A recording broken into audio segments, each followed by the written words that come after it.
This was a unique project. The brief was an immersive exhibition done on a tight budget. Not a simple brief, not an easy thing to do.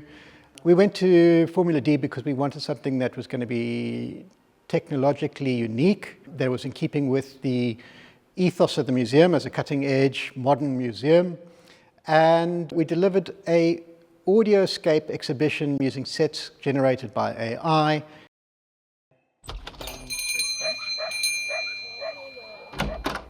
Afternoon, Mr. Parow. Good afternoon, Mrs. Friedberg. Is it? All I can see is this impossible inventory book and poorly stocked shelves. You do know the community is at your disposal, Mrs. Friedberg. Yes. How's business? Mr. Deitch tells me the hardware is selling well. That Mr. Deitch is a thorn in my side. His price cutting is stealing the bread out of my children's mouths. What's truly lovely for me in this exhibition is the immersive nature of it, because it's not only one sense that you're engaging. It's essentially an audio experience, but there's visual stimuli that take you through as well. And not only that, the narrative has so many different levels. Parow needs progress, electric lights, proper sanitation. We need someone like you on the village board, Mr. Parow. A Yiddish Korb is good for the board. Jack Stander, you have brought me a challah from your father? I must attend to the boy. Good Shabbos, Mr. Parow. And to you. Characters that have defined, that tell a particular part of a story of a community. And this stories cover from the creation and the beginnings of a community, ultimately till its very end. It runs over at least 3 generations. It's a history of 90 plus years.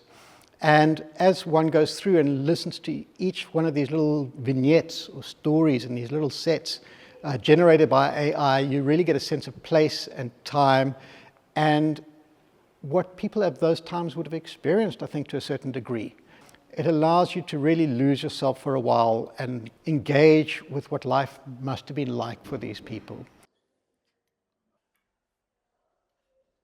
I think personally one of my favorite elements over here is seeing these AI-generated cutout characters. They're all life-size. They're developed from historical characters, where in some cases we only had one old black and white photograph from the early 20th century, and you really couldn't tell their person's personality. But by creative use of AI, we really brought these characters to life.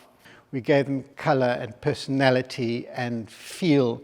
And then added to that, we had professional voice actors and a really well thought out script. And really we took what was essentially memories of people long dead and a pixelated old black and white photograph and created living, engaging characters that tell a narrative of the exhibition, which was really something quite remarkable. One of the things that I found really uniquely engaging with this exhibition was the development of the app. So people who have a connection to Parow or to this community or to these people have an opportunity to go really deeply in depth into its history.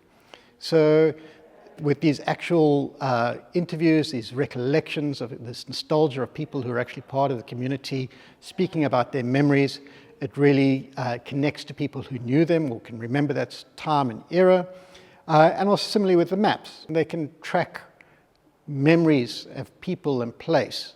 So what's really unique, particularly making use of the app, allows people to experience the exhibition at different levels.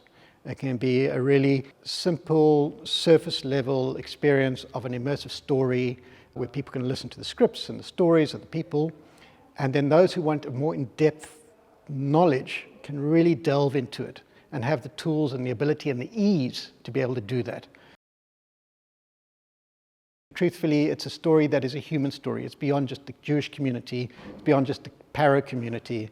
It's a story of small town life and the development and connection of a community that ultimately slowly dissipates.